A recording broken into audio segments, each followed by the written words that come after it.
வணக்கம் நண்பர்களே, welcome back to Epic Life. நான் உங்கள் வெற்றி கூட்டாளி நவல் ரவிகாந்தோட how to get rich without getting lucky அப்படிங்கிற ட்வீட்ஸ் நம்ம தொடர்ச்சியாக வெல்த் மைண்ட் செட் அப்படிங்கிற பேரில் நம்ம பார்த்துட்டு வரோம். இது 11வது பாகம். There is no actual skill called business. தொழில் திறமை என்ற ஒன்று இல்லை. என்னடா அது இப்படி நவல் ரவிகாந்த் சொல்கிறார் அப்படின்னு யோசிக்கிறீங்களா? இது மட்டும் கிடையாதுங்க. இதை சார்ந்த ஒரு 3 முக்கியமான ஒரு ஐடியாஸை நம்ம இந்த வீடியோவில் பார்க்க போகிறோம்.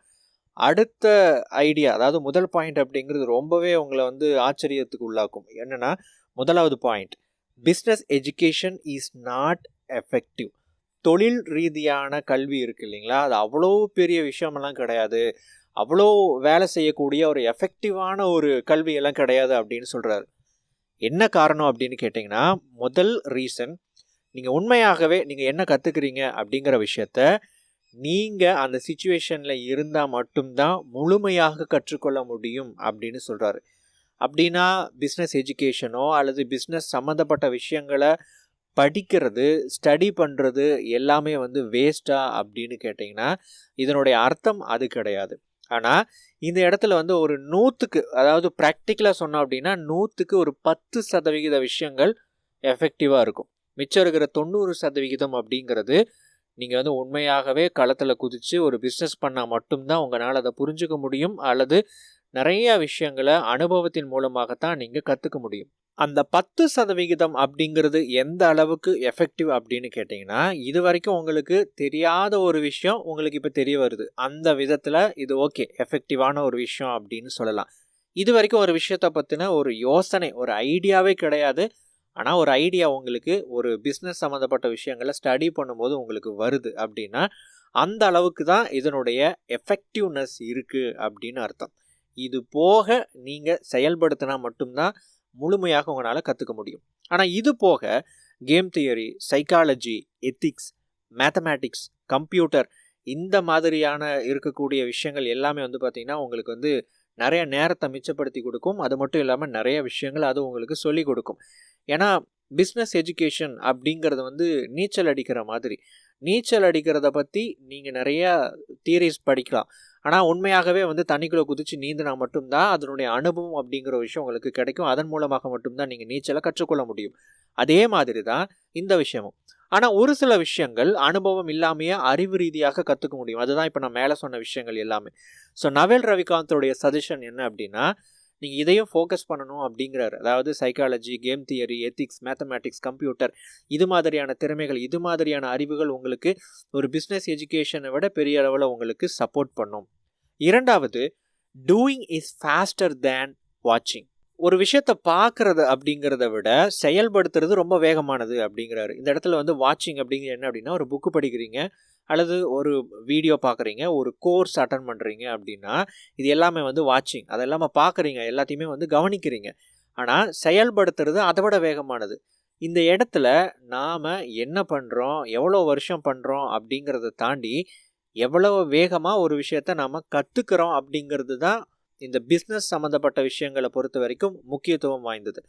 அதாவது நீங்கள் 1 வருஷம் ஒரு பிஸ்னஸ் பண்ணுறீங்க, 3 வருஷம் நீங்கள் ஒரு காலேஜில் பிஸ்னஸ் சம்மந்தமாக நீங்கள் படிக்கிறீங்க. எது எஃபெக்டிவ் அப்படின்னு கேட்டிங்கன்னா 3 வருஷம் இல்லை, 1 வருஷம்தான். ஏன்னா அங்கே அனுபவ ரீதியாக நீங்கள் நிறைய விஷயங்களை கற்றுக்குறீங்க, ஆனால் இங்கே அறிவு ரீதியாக நீங்கள் நிறைய விஷயங்களை கற்றுக்குறீங்க. இந்த இடத்துல அனுபவ ரீதியாக நீங்கள் கற்றுக்கிற விஷயங்கள் ரொம்ப எஃபெக்டிவாக உங்கள் மைண்டில் ஸ்டோர் ஆகும். நிறைய பேர் இன்றைக்கி மென்டல் மாடல்ஸில் ஃபோக்கஸ் பண்ண ஆரம்பிச்சிருக்கிறாங்க. அது என்னது மென்டல் மாடல் அப்படின்னு கேட்டிங்கன்னா, இப்போது புவர் சார்லிஸ் அல்மனாக் அப்படின்னு ஒரு புத்தகம் இருக்குது. ஒரு சில நிறைய புக்ஸ் எல்லாமே இருக்குது. மென்டல் மாடல்ஸ் அப்படின்னா எல்லாத்த பற்றின ஒரு அறிவு. இப்போது அந்த புவர் சார்லிஸ் அல்மனாக் அப்படிங்கிற புத்தகம் சார்லி மங்கருடைய ஒரு புத்தகம். அவர் சொல்கிற விஷயங்கள் எல்லாத்தையுமே ஒரு புத்தகத்தில் ஒன்றா தொகுப்பாக கொடுத்துருப்பாங்க. ஈவன் நவல் ரவிகாந்துடைய ஒரு புத்தகம் கூட இருக்குது. ஒருத்தர் தொகுத்திருக்கிறார். அந்த புத்தகத்தினுடைய பெயர் தி அல்மனாக் ஆஃப் நவல் ரவிகாந்த் அப்படின்னு சொல்லிட்டு ஒரு புக் இருக்குது.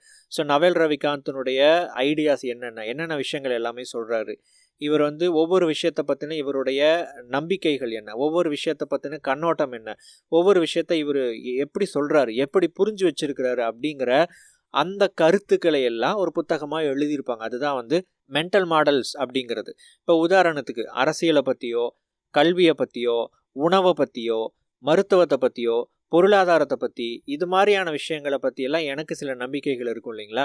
எனக்கு ரியல் லைஃப்பில் நான் எடுக்கக்கூடிய முடிவுகள் எல்லாமே எப்படி இருக்கும் அப்படின்னு பார்த்தீங்கன்னா, இந்த நம்பிக்கையின் அடிப்படையில் தான் இருக்கும்.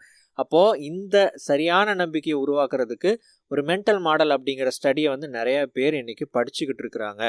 ஆனால் ஒரு மென்டல் மாடல்ங்கிற விஷயத்தை படிக்கிறத விட ஒரு பெட்டி கடை நடத்தினா அதிலிருந்து நீங்கள் நிறையா விஷயங்களை கற்றுக்க முடியும் அப்படின்னு நாவல் ரவிகாந்த் சொல்கிறாரு. இப்போ 3வது ஐடியாவுக்கு வருவோம், the learning curve. Learning curve அப்படின்னா நீங்கள் வந்து ஒரு விஷயத்த எப்படி கற்றுக்குவீங்க அப்படின்னா, எவ்வளவு காலம் ஒரு விஷயத்தில் நீங்கள் ஈடுபடுவீங்களோ அவ்வளோ வேகமாக நீங்கள் கற்றுக்குவீங்க. உதாரணத்துக்கு நீங்கள் ஃபுட்பால் கற்றுக்கிட்டு இருக்கிறீங்க அப்படின்னு வச்சுக்கலாம்.